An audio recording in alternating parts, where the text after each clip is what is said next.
When I'd play to my weaknesses. I wouldn't play to my strengths. I played to my weaknesses. Because when you're playing summer basketball, there's so many games.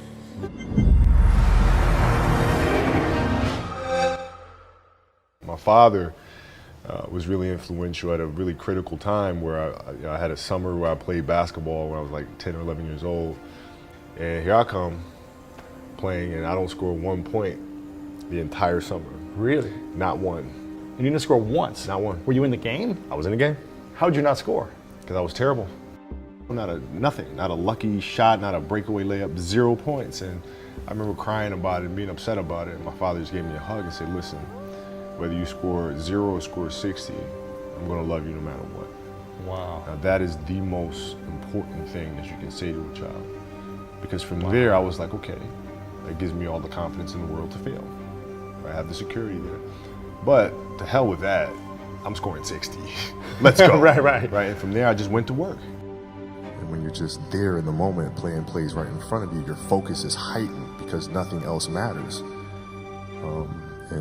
That's the space I've tried to get to. But I think that if we focus on one thing and do that one thing exceptionally well, we won't fail at that one thing. So sometimes you got to put the other stuff to bed and focus on what you believe is the core of the company, and that always starts from what you love to do the most. It's not, I've never doubted such a strange thing. I mean, it's, there'll be times where you succeed and there are times that you fail. So wasting your time doubting whether you're going to be successful or not is pointless. It is. I mean, you just put one foot in front of the other, you control what you can't control, and then you see what the outcome is. Right? If you win, great. You're going to have to wake up the next day and do the journey over again. If you lose, it sucks, but you're going to have to wake up the next day and do the journey all over again anyway. Right? So it's really pointless to sit here and debate and have doubt on this, that, and the other. You train as hard as you can. And free throws, and people go to the free throw line and they're nervous about it. Well, what are you really nervous about? If you unpack that, okay, you're nervous that you're going to miss the shot. All right, so you miss the shot, then what happens? People are going to be embarrassed. You're going to be embarrassed because thousands of people, millions of people see you miss the shot. All right, and then what? People are going to talk bad about you. Okay, right? And so you're looking at it and you go, are those things even important? You know what I mean? If that is my fear, like what is, you worried about letting your teammates down? Okay, have you let them down before? Oh, I'm sure, in practice and things of that nature, right? They're still there, you know? And so when you're able to unpack it, you kind of look at it for what it is, which is really nothing. And when I'd play to my weaknesses. I wouldn't play to my strengths. I play to my weaknesses. Because when you're playing summer basketball, there's so many games. So there's not a lot of skill work being done. So when are you going to get better? When you're playing in competition situations, you're only playing to your strengths. Why? Because you want to win.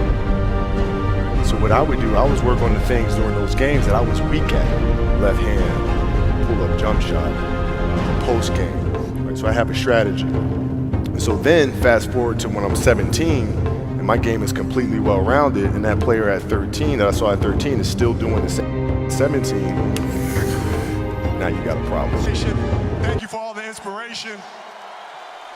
And what's funny,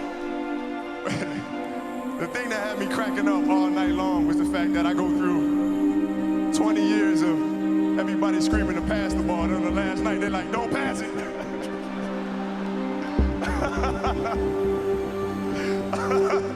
This has been absolutely beautiful, you guys. I can't believe it's come to an end. You guys will always be in my heart, and I sincerely appreciate it. No words can describe how I feel about you guys. Thank you from the bottom of my heart. I love you guys. And I love you guys.